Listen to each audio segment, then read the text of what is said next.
आप सभी व्यूवर्स का हमारे चैनल सक्सेस ब्रिंगर में स्वागत है, वेलकम है।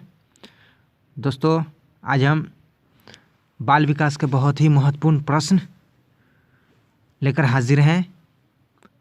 इस वीडियो के जरिए हम बाल विकास के बहुत ही महत्वपूर्ण प्रश्न जो बहुविकल्पीय वस्तुनिष्ठ प्रश्न है और अभ्यास सेट संख्या 1 लेकर आए हैं और आप लोगों की तैयारी में मदद करने की कोशिश कर रहे हैं। ये जो प्रश्न है इस वीडियो में जो बताया गया है सभी टेट और सीटेट परीक्षा के लिए बहुत ही उपयोगी और महत्वपूर्ण है, तो इसे ध्यानपूर्वक पढ़ें और इस सेट को प्रैक्टिस करें और इस वीडियो को देखें। तो चलिए शुरू करते हैं आज का पहला प्रश्न। प्रश्न संख्या 1, नैतिकता का विकास सिद्धांत किसने प्रतिपादित किया?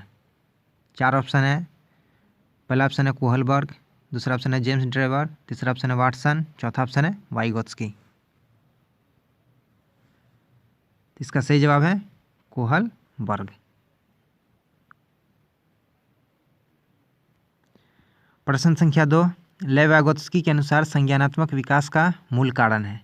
पहला ऑप्शन है सामाजिक अन्योन्य क्रिया, दूसरा ऑप्शन है मानसिक प्रारूपों स्कीमाज का समायोजन, तीसरा ऑप्शन है उद्दीपक अनुक्रिया युग्मन, चौथा ऑप्शन है संतुलन। तो इसका सही जवाब है पहला ऑप्शन सामाजिक अन्योन्य क्रिया।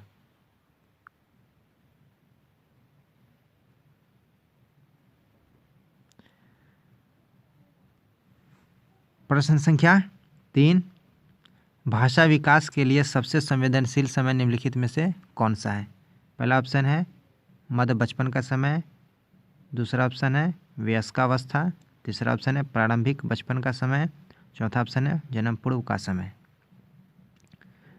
तो इसका सही जवाब है तीसरा ऑप्शन प्रारंभिक बचपन का समय।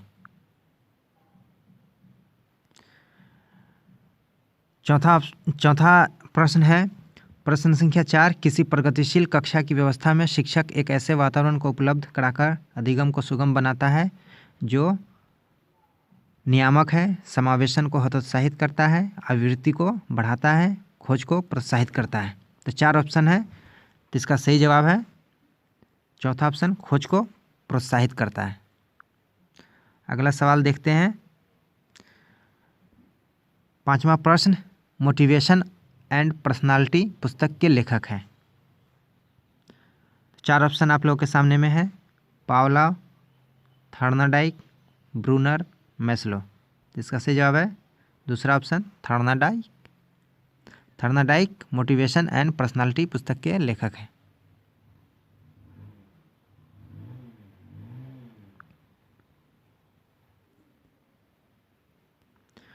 प्रश्न संख्या 6, स्किनर का क्रिया प्रसूत अनुबंधन सिद्धांत थॉर्नडाइक के किस नियम पर आधारित है?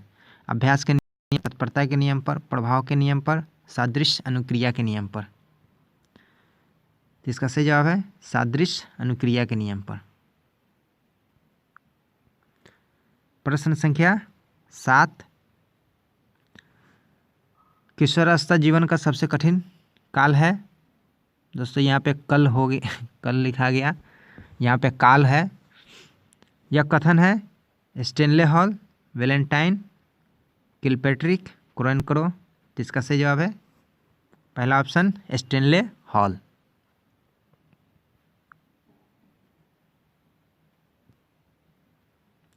प्रश्न संख्या 8, नेतृत्व के गुणों का सर्वाधिक विकास होता है। 4 ऑप्शन आप लोगों के सामने है, शैशवावस्था, बाल्यावस्था, किशोरावस्था, प्रौढ़ावस्था। तो किस अवस्था में नेतृत्व के गुणों का सर्वाधिक विकास होता है? तो इसका सही जवाब है तीसरा ऑप्शन किशोरावस्था में।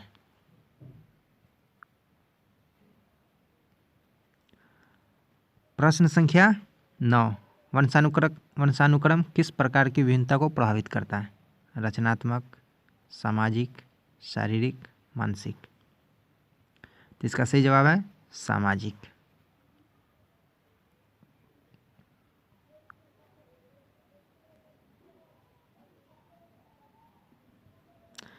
प्रश्न संख्या 10, विकास की शुरुआत होती है। 4 ऑप्शन है। पहला ऑप्शन है शिशुअवस्था से, दूसरा ऑप्शन है बाल्यावस्था से, तीसरा ऑप्शन है किशोरावस्था से, चौथा ऑप्शन है प्रसव पूर्व अवस्था से।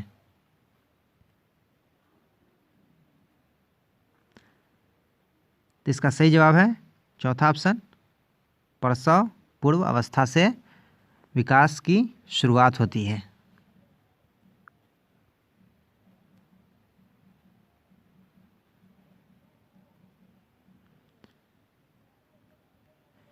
प्रश्न संख्या 11, हरमन के स्याही धब्बा परीक्षण इंक बोल्ट टेस्ट में कार्डों की सही संख्या है।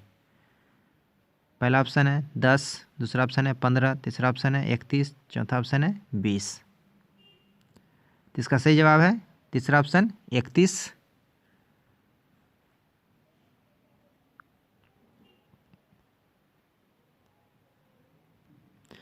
प्रश्न संख्या 12, निम्नलिखित में से गलत का चयन कीजिए। पहला ऑप्शन है बुद्धि लब्धि टर्मन, मानसिक आयु विनय, बुद्धि लब्धि का सूत्र स्टर्न, चौथा है बुद्धि का बहुखंड का सिद्धांत पावलोव। तो इसमें से गलत को चुनना है कि ये जो सिद्धांत है किसने प्रतिपादित किया। तो बुद्धि लब्धि का सिद्धांत टर्मन ने प्रतिपादित किया, ये सही है। मानसिक आयु का सिद्धांत विनय ने प्रतिपादित किया, ये सही है। बुद्धि लब्धि का सूत्र का सिद्धांत स्टर्न ने प्रतिपादित किया, ये सही है। बुद्धि लब्धि का बहुखंड का सिद्धांत पावलोव ने प्रतिपादित किया, ये गलत है। इसका सिद्धांत थॉर्नडाइक ने प्रतिपादित किया है, इसलिए इसका सही जवाब होगा चौथा ऑप्शन।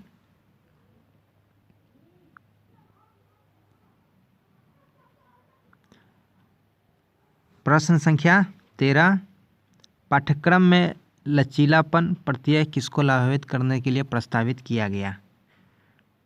पहला ऑप्शन है अयोग्य बालकों को, दूसरा ऑप्शन है मदरसा व मकतब को, तीसरा ऑप्शन है अनुसूचित जाति अनुसूचित जनजाति व पिछड़े वर्गों की,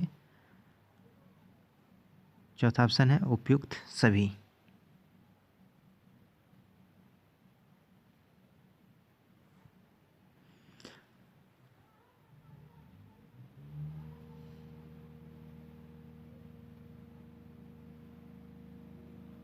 तो इसका सही जवाब होगा दोस्तों अयोग्य बालकों को।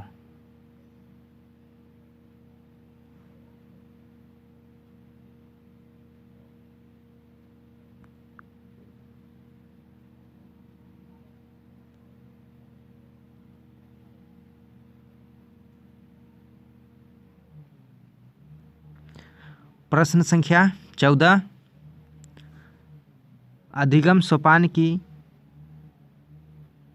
का प्रतिपादन किसके द्वारा किया गया। पहला ऑप्शन है गेनेक द्वारा, दूसरा ऑप्शन है ब्रूनर द्वारा, तीसरा ऑप्शन है पियाजे द्वारा, चौथा ऑप्शन है स्किनर द्वारा। तो इसका सही जवाब है गेने द्वारा।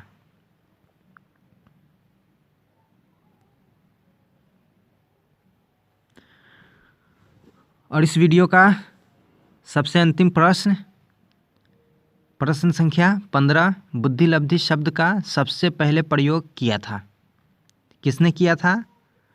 तो पहला ऑप्शन थॉर्नडाइक ने, दूसरा ऑप्शन है विलियम स्टर्न ने, तीसरा ऑप्शन है अल्फ्रेड बिने ने, चौथा ऑप्शन है टर्मन ने।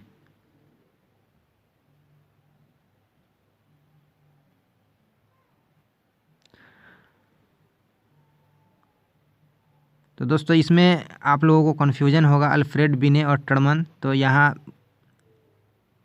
इस चीज़ का हम डिफाइन कर दें कि अल्फ्रेड बिने ने बुद्धि मापन का सिद्धांत प्रतिपादित किया था और टर्मन ने बुद्धि लब्धि का सिद्धांत प्रतिपादित किया था। तो यहाँ पे सही जवाब होगा टर्मन।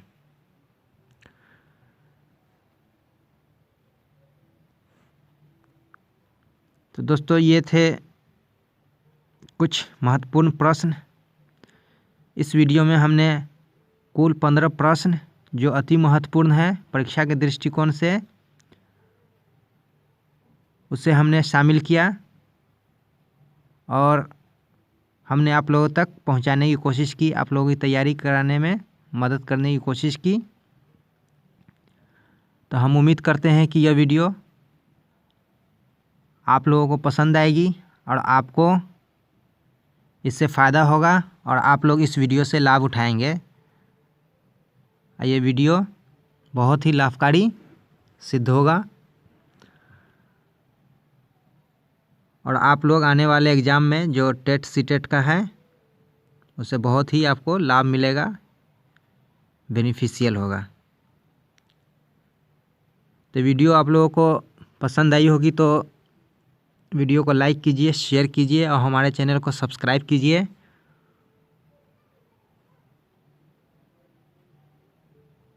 और हमारे चैनल के साथ जुड़े रहें और हमारे चैनल पर रेगुलर विजिट करते रहें।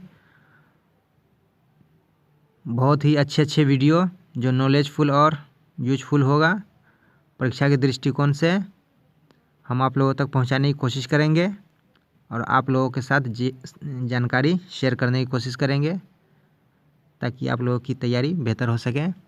वीडियो देखने के लिए धन्यवाद।